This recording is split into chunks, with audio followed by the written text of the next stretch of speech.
चौथा प्रश्न। भगवान, मैं एक युवती के प्रेम में था, वह मुझे धोखा दे गई और किसी और की हो गई। अब मैं जी तो रहा हूं किंतु जीने का कोई रस न रहा, मैं क्या करूं? नगेंद्र, प्रेम में थे या स्त्री पर कब्जा करने की आकांक्षा में थे? क्योंकि तुम्हारी भाषा कहती है कि वह मुझे धोखा दे गई और किसी और की हो गई। प्रेम को इससे क्या फर्क पड़ता है? अगर वह युवती किसी और के साथ ज्यादा सुखी है तो तुम्हें प्रसन्न होना चाहिए, क्योंकि प्रेम तो यही चाहता है कि जिससे हम प्रेम करते हैं वो ज्यादा सुखी हो, वो आनंदित हो। अगर वह युवती तुम्हारे बजाय किसी और के पास ज्यादा आनंदित है तो इसमें रस खो देने का कहां कारण? मगर हम प्रेम वगैरह नहीं करते, प्रेम के नाम पर हम कुछ और करते, कब्जा, मालकियत। तुम पति होना चाहते थे, पति यानी स्वामी, और वो किसी और की हो गई। और मजा ये है कि तुम्हें उससे प्रेम था। तुमने अपने प्रश्न में ये तो बताया नहीं कि उसे भी तुमसे प्रेम था या नहीं। तुमसे होता तो तुम्हारे साथ होती। तुम्हें प्रेम था, इससे जरूरी तो नहीं कि उसे भी प्रेम हो। प्रेम कोई जबरदस्ती तो नहीं। तुम्हें था, ये तुम्हारी मर्जी, और उसे नहीं था तो उसकी भी तो आत्मा है, उसकी भी तो स्वतंत्रता है। अब किसी को किसी से प्रेम हो जाए और दूसरे को प्रत्युत्तर देना ना हो तो कोई जबरदस्ती तो नहीं है। तुम प्रेम करने को स्वतंत्र हो, लेकिन किसी के मालिक होने को स्वतंत्र नहीं हो। तुम किसी के जीवन पर छा जाना चाहो, हावी होना चाहो, ये तो अहंकार है, प्रेम नहीं। प्रेम जानता है स्वतंत्रता देना। खुश हो कि अगर वो कहीं भी है वो प्रसन्न है। यही तो तुम चाहते थे कि वो प्रसन्न हो जाए, लेकिन नहीं, शायद तुम यह नहीं चाहते थे। तुम चाहते थे वो तुम्हारी छाया बन के चले, तुम्हारे अहंकार की तृप्ति हो, वो तुम्हारा आभूषण बने। तुम दुनिया को कह सको कि देखो मैंने इस युवती को जीत लिया। वो तुम्हारी विजय का प्रतीक बने, पताका बने। ये तुम्हारे अहंकार का ही आयोजन था, और अहंकार जहां है वहां प्रेम नहीं है। और शायद इसी अहंकार के कारण वो किसी और की हो गई हो। समझदार रही होगी, अच्छा किया किसी और की हो गई। तुम्हारी होती तुम सताते। तुम्हारा अहंकार बता रहा है कि तुम उसकी छाती पे पत्थर बन के बैठ जाते। अब तुम कह रहे हो अब मैं जी तो रहा हूं किंतु जीने का कोई रस न रहा। युवती को देखा था, उसके पहले जीते थे कि नहीं? तब रस था कि नहीं? तो अब क्या बिगड़ गया? जैसे पहले जीते थे बिना युवती के। युवती को जाना नहीं था तब भी तो जीते थे ना। मेरे पास लोग आके पूछते हैं कि हमें बड़ा डर लगता है कि मरने के बाद क्या होगा। मैं उनसे कहता हूं जन्म के पहले क्या तुम्हें कुछ डर लगता है? तुम थे या नहीं कुछ पता? कहते कुछ पता नहीं। कुछ हर्जा है? नहीं थे तो। मैंने कहा क्या हर्जा? पता ही नहीं, रहे हो या ना रहे हो। तो मैंने कहा बस यही मौत के बाद होगा जो जन्म के पहले था, इसलिए घबराहट क्या है? जन्म के पहले का तुम्हें कुछ पता नहीं है, मौत के बाद का भी तुम्हें कुछ पता नहीं होगा, तो चिंता क्या कर रहे हो? युवती नहीं मिली थी, उसके पहले भी तुम जिंदा थे, बड़ा रस था, और युवती को देख के सारा रस खो गया। ऐसे गुलाम हो। और कल का तो भरोसा रखो, कल तो तुम आत्मा को धन्यवाद दोगे कि अच्छा हुआ कि उस बाई से छुटकारा हो गया। मुल्ला नसरुद्दीन अपनी पत्नी के साथ जा रहा था। एक सुंदर स्त्री पास से गुजरी, खटक गई, आंख में अटक गई। पत्नी तो ऐसी चीजें एकदम से पहचान लेती। पत्नी ने फौरन मुल्ला से कहा कि ऐसी सुंदर स्त्रियों को देख के तुम्हें जरूर भूल ही जाता होगा कि तुम विवाहित हो। मुल्ला ने कहा कि नहीं नहीं फजलू की मां, ऐसी स्त्रियों को देख के ही मुझे याद आता है कि अरे मैं विवाहित हूं। हाय राम, मैं विवाहित हूं। ऐसी स्त्रियों को देख के ही याद आता है। कल का भरोसा रखो। अगर बीते कल में धोखा खा गए थे तो आने वाले कल में भी धोखा फिर खाओगे। ऐसी क्या जल्दी पड़ी है? और पूछते हो कि जीवन में कोई रस ना रहा, मैं क्या करूं? अगर इस तरह ही रस आता हो तो फिर कोई तलाश कर लो। युवतियों की कोई कमी है? पृथ्वी भरी पड़ी। लेकिन अगर कुछ समझ की बात करनी हो तो थोड़ा सोचो। तुमने बच्चों की कहानियां पढ़ी होंगी।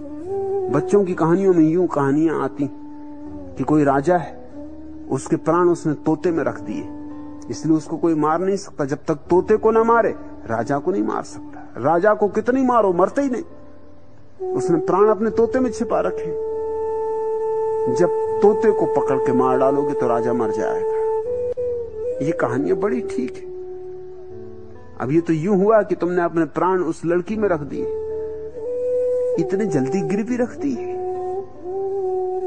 हर किसी के हाथ में दे देते हो प्राण।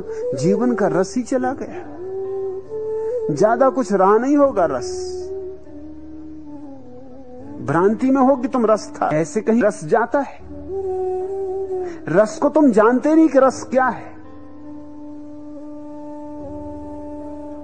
जिन्होंने जाना है उन्होंने कहा रसो वैसा। उन्होंने तो परमात्मा की परिभाषा की है कि वह रस है। उन्होंने तो सिर्फ परमात्मा को ही रस माना है और किसी चीज का कोई रस नहीं।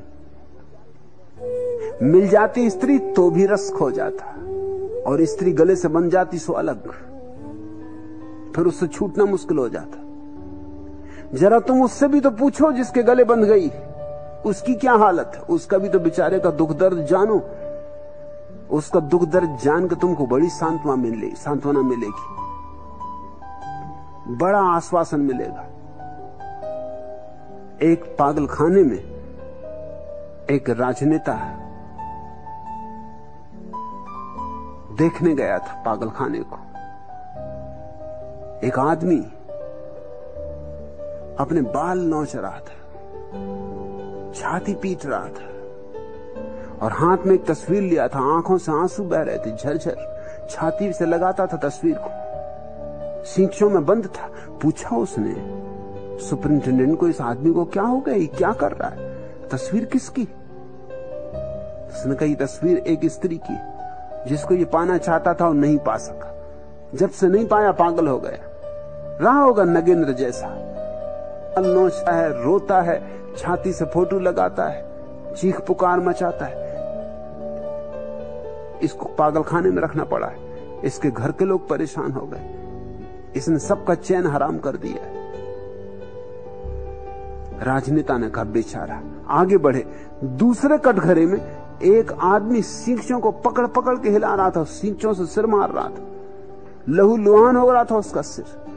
पूछा इसको क्या हो गया, इस बेचारे को क्या हो गया? उस सुपरिंटेंडेंट ने कहा कि आप ना पूछो तो अच्छा।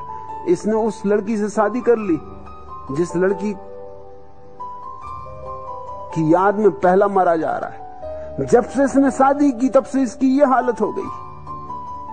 तब से ये सींचों से सिर मारता है, दीवारों से सिर फोड़ता है। ये आत्महत्या करने को उतारू, ये आत्महत्या न कर ले, इसलिए इसको पागल खाने में रखना पड़ा है। किसको बेचारा कहोगे?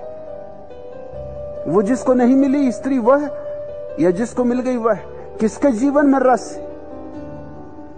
तुम जरा उनको तो देखो जिनको उनकी प्रेयसियां मिल गई हैं, उनको प्रेमी मिल गए हैं। उन पे तो जरा नजर डालो, वहां कहां रस है? ऊबे बैठे। जब भी तुम किसी जोड़े को उदास देखो समझना विवाहित है।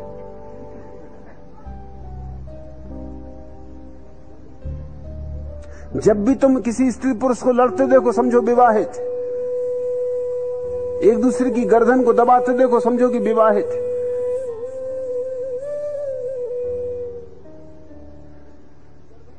जरा देखो तो चारों तरफ आंख खोल के। तुम मुझसे पूछ रहे हो, अब मैं जी तो रहा हूं किंतु जीने का कोई रस न रहा।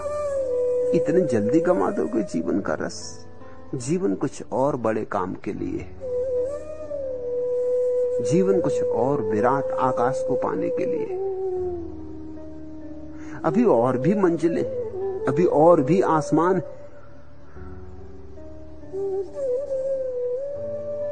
दिल के सहरा में कोई आस का जुगनू भी नहीं।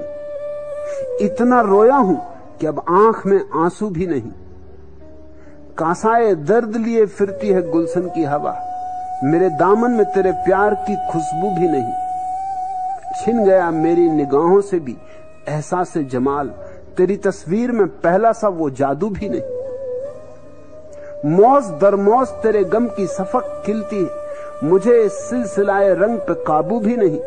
दिल वो कम वक्त की धड़के ही चला जाता है, ये अलग बात कि तू जीमते पहलू भी नहीं। ये अजब राह गुजर है कि चट्टाने तो बहुत और सहारे को तेरी याद के बाजू भी नहीं। जल्दी ही भूल जाओगे, फिर उलझोगे और भूल जाओगे। अभी लगता है कि दिल के सहरा में कोई आस का जुगनू भी नहीं। इतना रोया हूं कि अब आंख में आंसू भी नहीं। लेकिन ये सब रोना धोना, ये आशाओं का बुझ जाना, ये जुगनुओं का भी खो जाना ज्यादा देर नहीं टिकेगा। आदमी भ्रम पालने में बड़ा कुशल है। जरा रुको, फिर भ्रम पालोगे। एक भरम टूटता नहीं कि दूसरा भरम हम पैदा कर लेते। फिर से रस की धार बहने लगी, हालांकि वो रस की धार बिल्कुल झूठी। रस धार तो बहती है सिर्फ उसके जीवन में जो परमात्मा के प्रेम से भर जाता है। इन छोटे मोटे प्रेमों में प्रेम नहीं है, आसक्तियां हैं, प्रेम के धोखे हैं। प्रेम केवल शब्द है, प्यारा शब्द, लेकिन शब्द को उघाड़ कर देखो तो भीतर कुछ भी नहीं, कोई अर्थ नहीं, कोई गौरव नहीं, कोई गरिमा नहीं, कोई काव्य नहीं, कोई संगीत नहीं। चौथा प्रश्न, भगवान